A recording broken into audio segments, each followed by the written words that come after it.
some Padres fans' reactions to what the Padres gave up in this deal.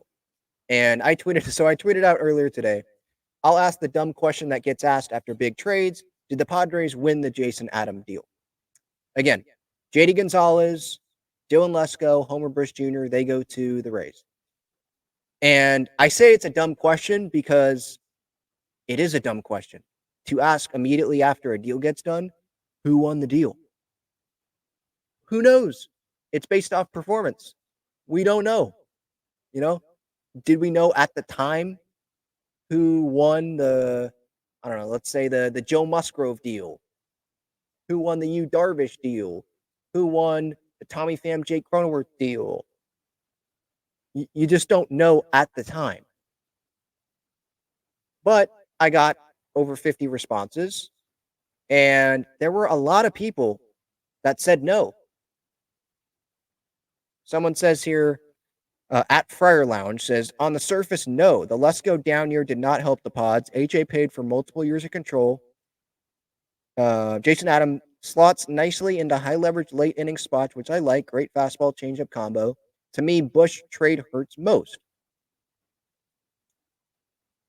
HSK Humor says right now, absolutely not. Lauren says no. Monty's Mafia says giving up your top arm prospect by himself, no. Padres family says no. Michael Padres 2024 says 100% no. Joel says absolutely not. Mariners gave up way less to get Randy Arozarena. Padres gave up Lesko for a journeyman reliever having a few good years, as is the case with most Tampa Bay relievers, and then they the bed elsewhere. Juan says no. 3 prospects for a rental. Come on, Preller, do better.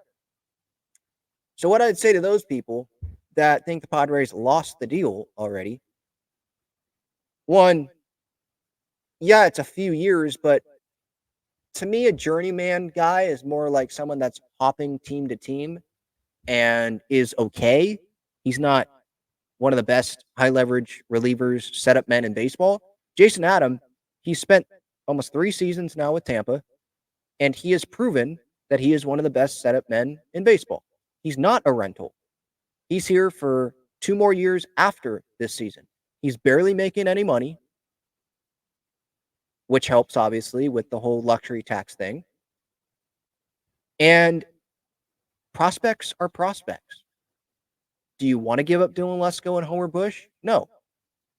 It's nothing personal against JD Gonzalez, but yeah, I'd give him up. I mean, there's so much into Ethan Salas that JD Gonzalez, how much of an opportunity was he going to get anyway? And he's a defense catcher. I feel like you can find defense catchers. He was not hitting well with Lake Elsinore. His had no home runs. His OPS was bad. His average was bad. Just, he's young, though. I don't want to totally hammer him. He could end up being something. But yeah, I'm willing to give up that. I don't want to give up Homer Bush, but you're getting a guy that's under control. Dylan Lesko, it's Tampa Bay, so he's probably going to turn into Tyler Glass now. But we got to remember, the Padres are trying to win now. Do I care what happens 4 years down the road? I will when it comes. But what this team has shown, they deserve to get reinforcements. They deserve to have guys that are really good come into this clubhouse and help this team win baseball games. They deserve it. And Dylan Lesko, he's had command issues. He doesn't have a good ERA this year. And I know ERA is not everything, but I think his whip is around 1.5. That's definitely not what you want. So things were not going great. I know he was coming off Tommy John, right? So he's working through some things, I think, with the command, and I have no idea what it feels like coming off of a surgery like that. It's probably not the best. So again, I don't want to totally hammer Dylan Lesko, but his expected time of arrival was not this season. Who knows if it was even next season based on how he's doing. And let's look at the rotation. King's controllable. Cease is controllable through next year. Musgrove controllable. Darvish controllable. Waldron controllable. That's 5 right there. Hopefully there's another starting pitching addition coming. We'll see if it's a back-end rental or if that guy's controllable. Robbie Snelling, we'll see what happens there. Could he come up at some point next year? I don't think it would be this year, but we'll see. Free agency, the Padres can pick someone up there. They can make a trade. in the offseason. As time went on, it just felt like, especially when you're trying to win now, if there's a team that's willing to give you a guy like Jason Adam and they want Dylan Lesko, okay, you give Dylan Lesko up. Dylan Lesko to me was not on the level of Leo DeVry, of Ethan Salas in terms of, yeah, this guy's probably going to be a stud at the big league level. He could be, but he has not yet proven it consistently at the minor league level. And I'm not watching every Dylan Lesko outing, but to me, it seemed like command was an issue, and that can be fixed. But again, like, I don't want to just dream on these prospects when you have an opportunity to win right now. This team is showing that they could go win. They can. The stuff, the the fight in this team, the talent that's on this team, you know, there's the stuff there, the ingredients there for them to be able to go on a run come October and next year as well, you know? So I'm willing, I don't want to give up Snelling and Lesko, but if you have to give up one to get a talented reliever, it's not like they gave up Lesko, Bush, and Gonzalez here for a guy that has a 3.5 ERA, you know, and this was his first year of pitching like this as a reliever. No, Jason Adam now, how big is this sample size? The sample size now is, I'm counting this year and going back to 2022. It's a sample size of 164 and 2/3 innings, 170 games, and in that sample size, he has a 2.30 ERA. His ERA plus in that sample size is 70% above league average. His WHIP in that sample size is .881. It's well below 1, right? You want to be under 1. He has almost 200 strikeouts. He's got the swing and miss. By the way, his whiff rate, Baseball Savant, 96th percentile. So you want the swing and miss in those big situations?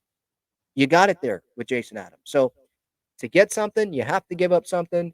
It's not like they gave up a Juan Soto side package. Yes, has the farm system taken a beating? Yeah. They've lost Martorella. They've lost Marcy. They've lost Iriarte. They've lost Thorpe. They've lost, obviously, Lesko. They've lost, obviously, Homer Bush Jr., Gonzalez. You know, these guys are what? Top 15 prospects in the farm system. I understand that. But who have they gained? Right? Who have they gained during this process? They've gained Dylan Cease, who has Cy Young stuff and just threw a no-hitter. Okay? They added Michael King in the Soto deal, and they got a lot of flexibility to make other moves as well. It opened up spots for Merrill. You bring Profar in. Look how that is freaking turned out, right? They got Higgy in that deal. But I'm just talking about the deals where they gave up significant prospects. They've gotten Dylan Cease. They've gotten Luis Ariz, batting champ, multiple-time All-Star, you know, leadoff hitter, a bat-to-ball guy, a lefty that this team definitely could have used at the time, and they still can use. They can always use a Luis Ariz in the lineup. And they got Jason Adams. So you got a frontline starter, you got a top-of-the-order bat, and you've got a high-leverage reliever. A team that's trying to win right now, a team that has Merrill and an MVP candidate in Profar, and the talents of Manny and Tatis when he comes back, and Bogarts, who's hitting well coming off the IL, and Cronenworth, who has a bounce-back year. And you've got other talent back end of the rotation, or excuse me, back end of the bullpen, the rotation with King, with Musgrove when he comes back, Cease, Darvish, we'll see, Waldron the way he's pitching. Like, this is a talented baseball team. They deserve the reinforcements. And what I go back to when I was reflecting about the Juan Soto deal when, you know, that Padres Nat series was happening in DC. I'm glad they did that Soto deal. I don't regret that. And I don't feel like I'm going to regret the Padres doing this Jason Adam deal. It could flop, just like GMs have made, other GMs. Every GM in baseball has made a mistake with a trade. I'd rather have my team go for it than my team to sit here and say, let's just hope for the best with the bullpen. Let's hope that Dylan Lesko pans out when it's not looking that great in the minors, let's hope that Homer Bush Jr. pans out. Let's hope that JD Gonzalez can be some AAA depth catcher for us at some point, because that might end up being what he ends up being. Who knows? I'd rather just go get the high leverage reliever that has multiple years of control, one of the best setup men in baseball, that isn't just going to help you win now, but can help you win it in the next couple of years as well, when you've got Tatis and Manny and Bogarts and Cronenworth and Musgrove, these guys in the part of their careers where you need to capitalize, especially for a franchise that has never won a World Series and hasn't gotten to a World Series, obviously, in my lifetime and in the era of these guys, as Padres. So I'd rather, you miss 100% of the shots that you don't take, right? And this is a shot that AJ took, and hopefully it ends up going in. We'll see. But I'm not gonna sit here and cry over the package. I wish the best to Dylan Lesko, just like I wish the best to Mackenzie Gore at the time of the Soto deal. Sure, you want him still, but these are trades.